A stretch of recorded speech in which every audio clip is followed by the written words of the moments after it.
I'm live. Yeah. And it's almost 5 o'clock. I got to show you these really cute little things.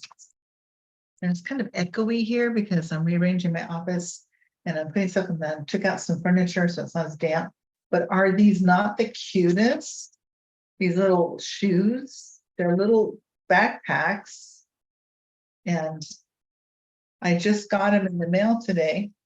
And I was looking at them and it's like, so I guess I lace it up to give it that look. And it's got a little strap. Oh, backpack would be the wrong word. Just the cutest little things. Yes, I will be selling these in my little store.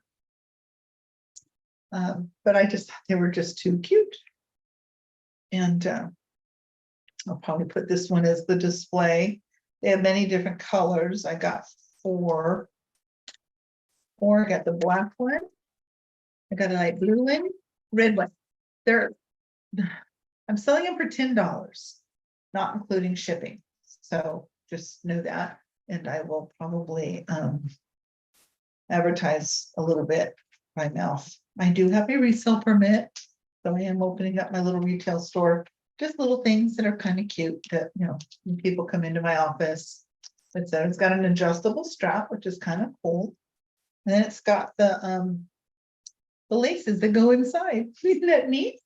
I like it. So that's kind of cool. I'll put this inside so I don't lose it. So that's my book verse for today. Hi, my name is Isla Brock. I'm a certified hypnotherapist, and this is Most Things Hypnosis.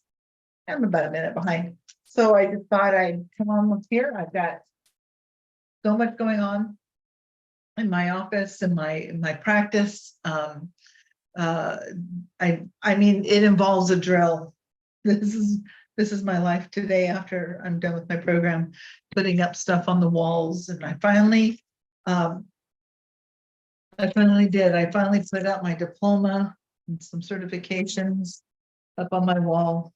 I had had mixed emotions about it, but it's better than just sitting on the floor in the other room. I got some decor and stuff to put up. So I'm working on it and seeing how I can make this all work out. So it'll look hopefully, you know, professional, but cozy and comfortable.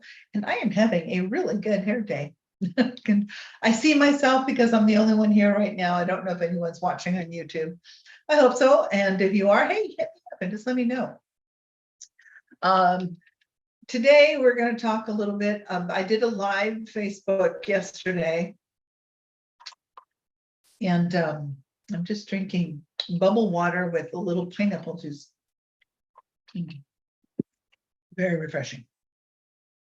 But yesterday I went on kind of a little rant, a soapbox, if you will, but just some good stuff that I've been listening to and reading and just kind of taking note of. And I think I want to share some of this and just kind of really get gut level with everybody. It's important. So my title, I think I put it on at least the YouTube part, Success 10 Times the Value. And I'm talking from an entrepreneurial standpoint. I am in Visalia, California, which is about an hour south of Fresno. I'm about an hour and a half north of Bakersfield, so in that area.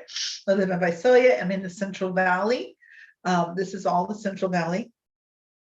And I have just an amazing practice working on as I continue to build it, and it continues to grow. And sorry, I just like to play with my hair because all I can see is me. And if other people come on, then I can just put them in the spotlight. So until then, my vanity is going to show through. Oh, sorry. No, I'm not sorry. Just what I am. I am just super excited about just some things that are going on in my own practice. But I want to talk to you as an entrepreneur. And just as somebody who has been taught, you give more than what you get, because it will come back to you. There was a sign in a Taco Bell, gosh, I probably saw it 15, 20 years ago. It says, get paid like you earn more than you are, because eventually you will be paid more than for what you do, or something, some words to that effect. So just give more than what you got. And I've kind of always taken that tone. And I know some people don't have that philosophy, and that's fine.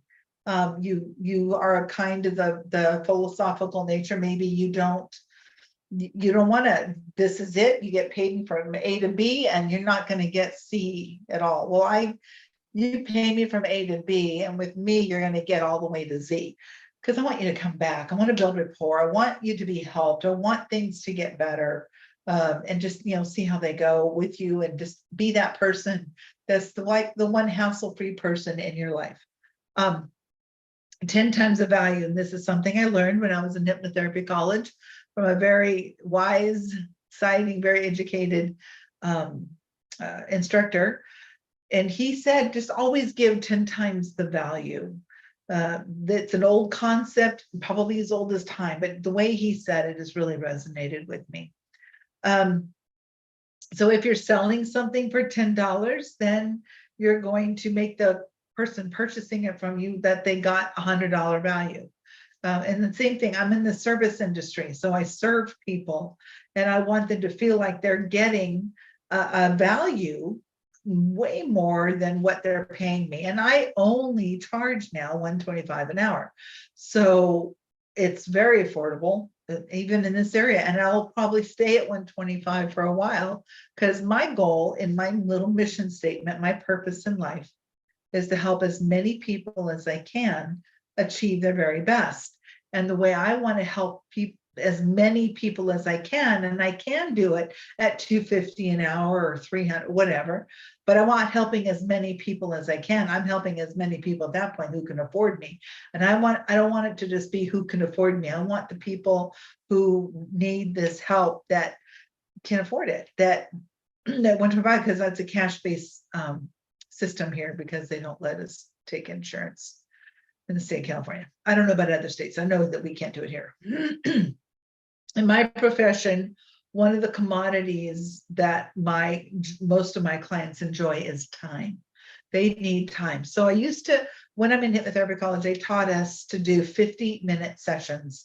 And I can do a 50-minute sessions. But for some reason, I just kept feeling like I wasn't doing enough in that 50 minutes. I needed to provide more to my class. So then I was just telling them, this is when I was in Los Angeles, and my rates were $150 an hour, and I was doing hour-and-a-half sessions and only charging $150. And I made many changes over the last few years. How do I want to do sessions and such? But I started feeling better when I could do sessions that are an hour, 15 minutes, or whatever. I want the client plenty of time so they can tell me what's going on, and I can know what kind of questions I need to ask them. So time is something that I can give to my clients. My schedule is not so full that I can't have clients give them time. So like tomorrow in my schedule, it's out in the other room, but I have a brand new client. So there's 2 to 2.5 hours. I'm only going to charge them for 2. I have an existing client, and then 2 more after that. My last one's at 7. Oh yeah, and then 2. So I have 4 clients tomorrow, 3 existing. So there's but one of them, the third one that's coming in, I'll be spending 3 hours, and she'll be paying accordingly on some different type of techniques to help release whatever it is she needs to release. But it's time. I'm giving them time. My whole day is booked. Literally, I might have about a 15-minute window between the one client to the next, maybe 30 minutes. Anyway, that's when I'll get to eat. But I love it. It keeps me going. It keeps me busy, and I'm enjoying that. But I'm giving them time. So I'll be here at 7 o'clock tomorrow morning, and I won't be leaving until 9 o'clock tomorrow night. And I will have so much fun doing that. And tonight, I'm probably going to be here another 4 or 5 hours. So if you're in the Visalia area and you have nothing to do, call me. I'd love to chat. That said, I got pictures to put up and furniture to move around is what I've got going on. So time is something that I can give them, and that's valuable to people. People like time. Some people, they're paying $125 an hour. This is an average rate for most hypnotherapists across the country. LA is a little bit more expensive. I want to create a space that's helping you to achieve something amazing. I want you to know that even in your first session, you leave here feeling fantabulous. is a catchphrase. I record it. I also, I have different packages. I have different ways that I do things on my whole, in my business side. I don't have any Kleenex next to me either because I moved a big desk in. I'll show it later. When clients leave a session, I want them to feel like they've been given a $2,000 session. That's what I want them to feel. I want them to feel so amazing. And I'm looking for my next notes. They're there. Okay. So they feel successful, that they didn't waste any time or money coming to see me. And I won't let, as best I can, won't let somebody do that either. And I've had many people come in and they sit down and we start talking about it. And like, do you even know what you want to work on? Well, no, I don't. Well, I guess you need to come back when you do. And I just kind of cancel the appointment, send them on their way. I'm also wanting to share some other insights about success, the value of 10 times the value. So always just think about what would be 10 times the value of whatever it is you're doing for somebody else. You're going to do someone's dishes, go do them, but do all of them. Dry them and put them away. Organize the cabinet, wipe down the counters, clean out the sink, sweep the floor. There's 10 times the value. Cleaning the kitchen or doing the dishes is like the catchphrase. I'm just going to go do dishes. Well, it's more than just dishes. It's everything. And I'm preaching to the choir here because I got a bunch of dishes here at my office I need to clean up. Yeah. So I'm on a clean rage after this.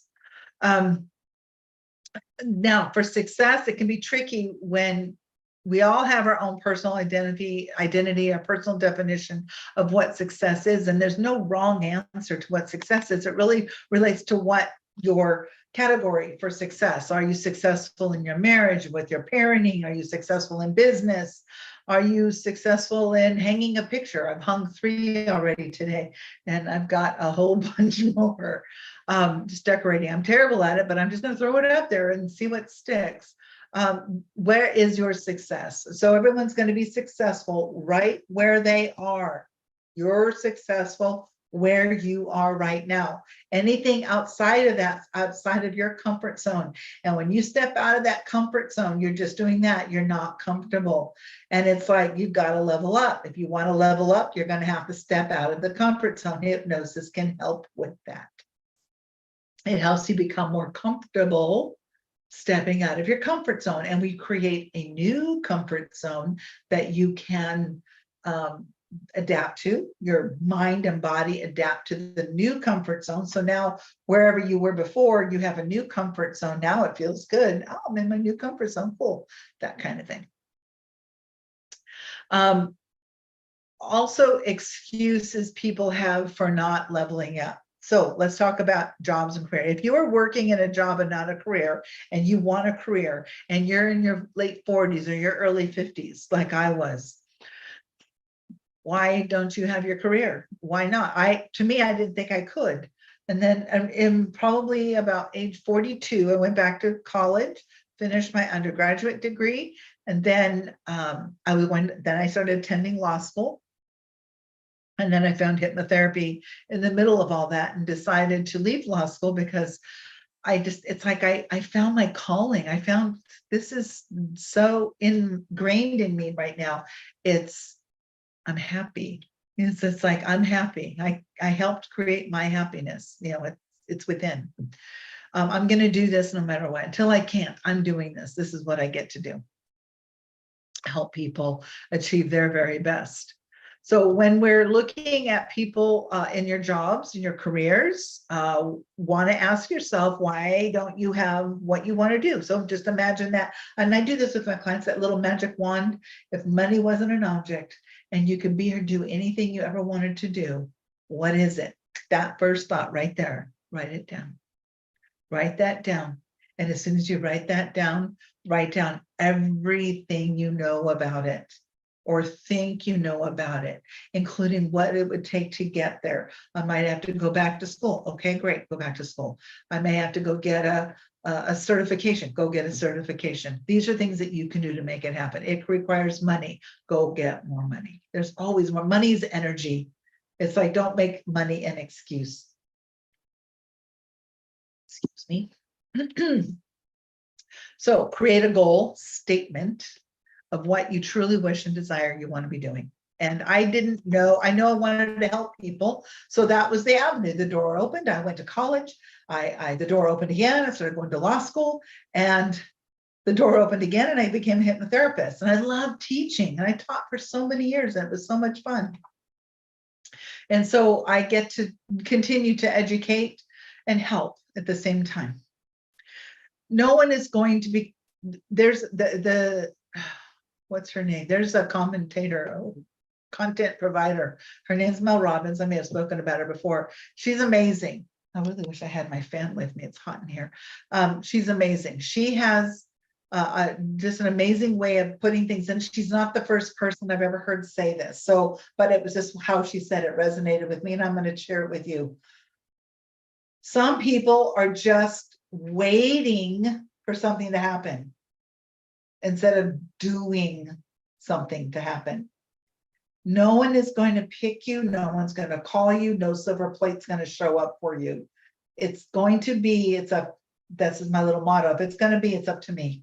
And it was very eye-opening a few months ago when I heard this. No one's going to be handing anything to me. I have to go create it and get it and bring it into myself. You're not going to get picked. You know, it's where when I was in elementary school, I never got picked for the team. I was always the last person to get picked for the team. Sorry, it is really hot in here, and the air conditioner's way over there. And I'll kick it on. Hopefully it'll kick itself on here in a minute.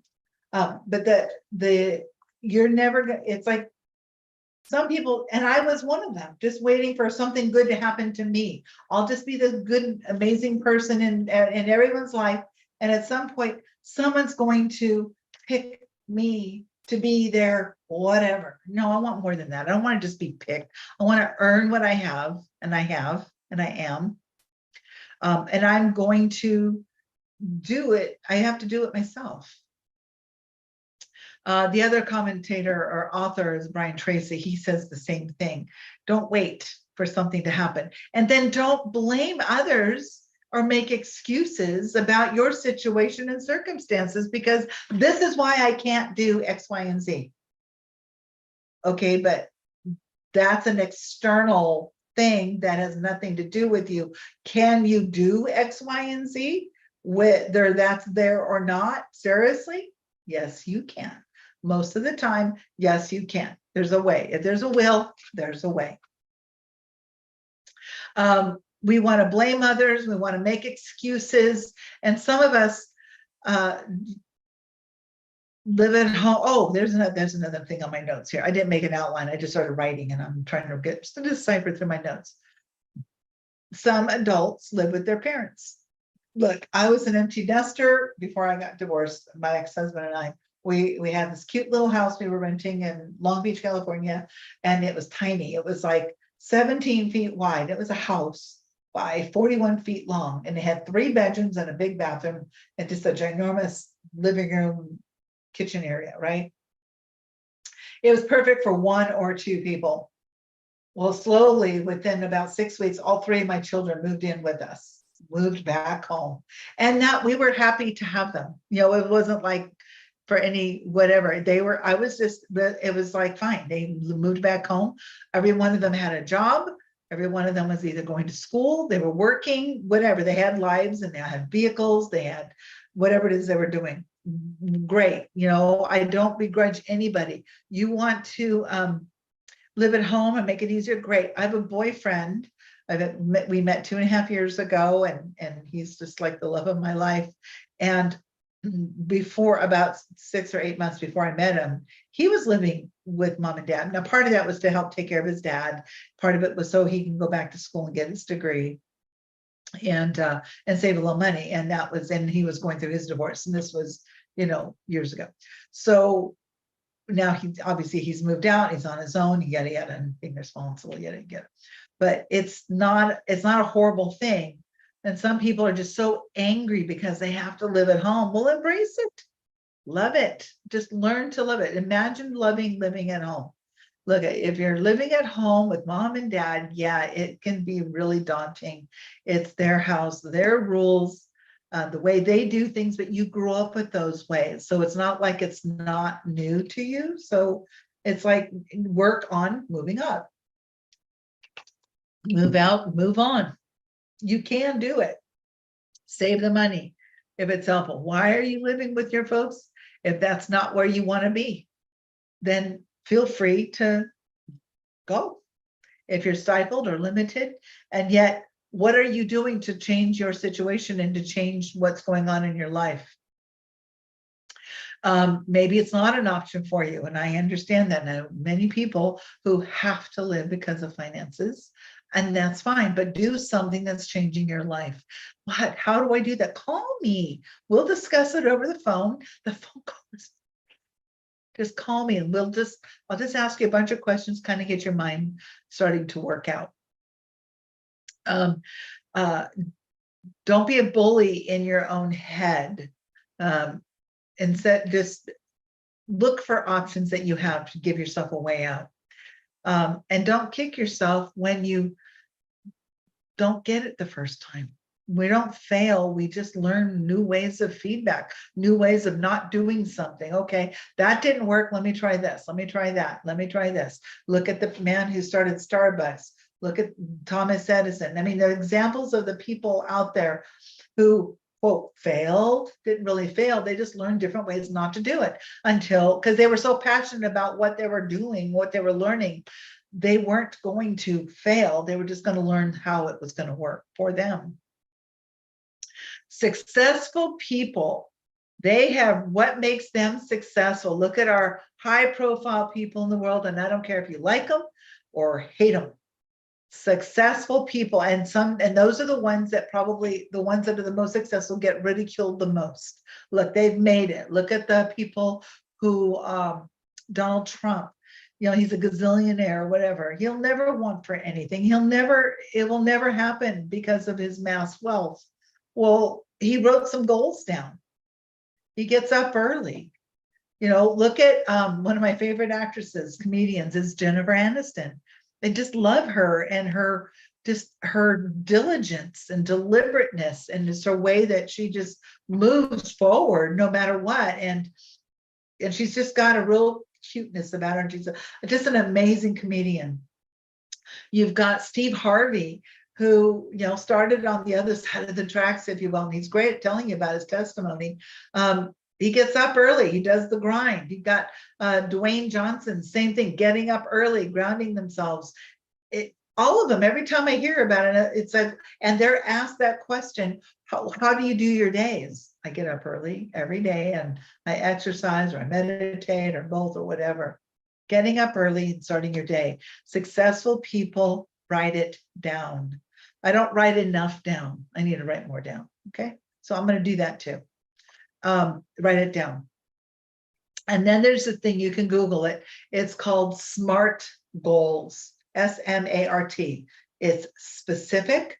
Write your goal down and be very, very specific and very big detail. Okay. So SMART. So there's 5 things. So it's very specific. And I'm going to jump over here to the T. Find what's the time limit on that? When do you want it to happen? If you're very specific about opening a restaurant, okay, I want to open a restaurant someday. Okay, well, it's never going to happen if you just say it. Well, let's write it down. What kind of restaurant? Write down everything about that restaurant that you can imagine it being. It'll seat 70 people. It'll be Italian, Mexican, American, Greek, I don't know, whatever it is, you write down what that restaurant is. What are the color schemes? I mean, every little bit about it. Just write everything you envision about this restaurant. If you're an artist, draw it out. And then when do you want the doors to open? Seriously, think about realistically, when would you like the doors to open? A year from now? Great, put that date down. Today is June 22nd, 2023. Put down June 22nd, 2023, 24. Put 24. If and now you have a specific list and when you want it to happen. Now, is it, as you're doing this whole list of things, is it measurable? Is it something that you can measure over the course of the next year that you're achieving your goal? Absolutely, because you've gotten this list and you're able to check things off. Is it achievable in a year? Is that achievable? Yeah, I'm sure it's achievable in a year. I've heard restaurants going up even faster than that. Is it a reasonable and a realistic goal to open a restaurant and look at your location? Well, I'm in the heart of Los Angeles. I'm going to open a restaurant. Well, there's a gazillion restaurants out there. What sets yours apart? What do people want in a restaurant that other people aren't doing? So specific, measurable, achievable, reasonable, or realistic, and a time bound. Put a time on it. And that's a SMART goal, and you've written it down. Successful people wake up early, they start their day early, they live for the grind of their success, and then they love it. Now, it's a hard part that I have. I don't love waking up early like I used to. Maybe I'm just getting older. Oh, that's an excuse. Huh? Yeah, and isn't it nice to just, you wake up, well, I have my own business, so I don't always have to be here first thing in the morning, because that's just how I schedule, or things get scheduled. So some days I can just sleep in till 8 o'clock, and I'm not really sleeping in, I'm just not getting up out of bed until 7:30, 8 o'clock, which tomorrow morning I'll be getting up at 6, just like everybody else in the world, right? Many. Successful people, they don't rationalize or make excuses. Successful people do not justify or blame others. They take responsibility for their life. I'm taking responsibility for my life. I don't hold any grudges. There's nobody out there that I need to go seek after forgiveness that I know of, or that needs, and if someone came to me and wanted my forgiveness, of course, I wouldn't begrudge them that at all. So I don't have any hate. I don't have any, well, they made me mad. None of that. Nobody makes me mad. I choose it. Anger is true. It's like getting mad at somebody because of something they said or did. That's their choice. There isn't really, I can't think of anybody I dislike. I like some people more than others, but I don't dislike people. I don't have my closest, I have 2 close friends, and then I have my family. Well, 3. I have a girlfriend who we don't talk all the time, but we've known each other since high school, 43, 40 some years ago, whatever, 44 years we've been friends. There's a statement I've said over the years: if it's going to be, it's up to me. I mentioned that earlier. The success, it's in your hands. So what are you going to do about it? Do you have a goal? If you don't write it down, then it's just a wish. Success is happiness, but can you be happy when you're not at the success you want to be, but you're at the success you are now? That's where you need to be.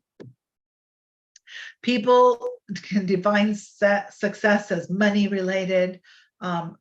It can be decided, for me, it's just right where I'm at. I'm happy right where I'm in this big mess right here. I've got hammers and sawdust and nuts and bolts in my trusty drill, and I'm not afraid to use it.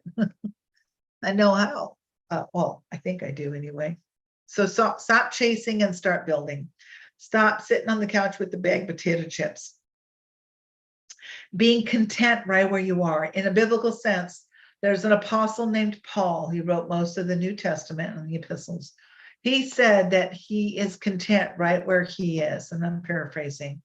The example is to be content where you are. He was in prison when he said that. I'm not saying go to prison, you have to be content, but be content where you are. Maybe you feel like you're in a prison.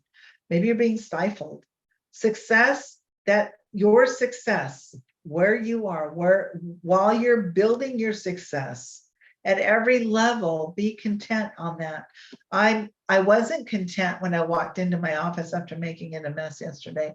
So I'm working on, I gotta have that content. So I'm kind of feeling good. So I'm gonna turn on some music here and just get everything set up so that I'm ready for my, my client, my busy day tomorrow. I love to move furniture around. So I need to, probably stop that habit. If it's written down, it's not a fleeting thought. Your life and the life you give your goals is 100% in your hands. So take care of your life. Identify any negativity that you have. If you need to change it, change it, and it will change your life. You are the boss of your own island. You're the boss of your own castle. You are the boss of you and all that you have surviving around you. Are you living to survive today? Or are you surviving to live tomorrow? It's kind of a catchy one, huh? Get rid of the projects that are hanging over your head, and I'm working on it myself, because once you get those big projects that have just been hanging there forever, and I have a big one that's been hanging there forever, and preaching to the choir, there's no excuses in business. Business has no emotion, no excuses. It just is and is. So stop making excuses and stop looking for someone else to fix the problem. There are no handouts here. It just is. You want to start your own business? Great. What are you doing towards it right now? Don't wait. I'm just saving up money. Well, make a list. Make a list of everything you want to save money for and work on that list. When do you want to open those doors of that business? Open them. Get ready. Be ready. Do it.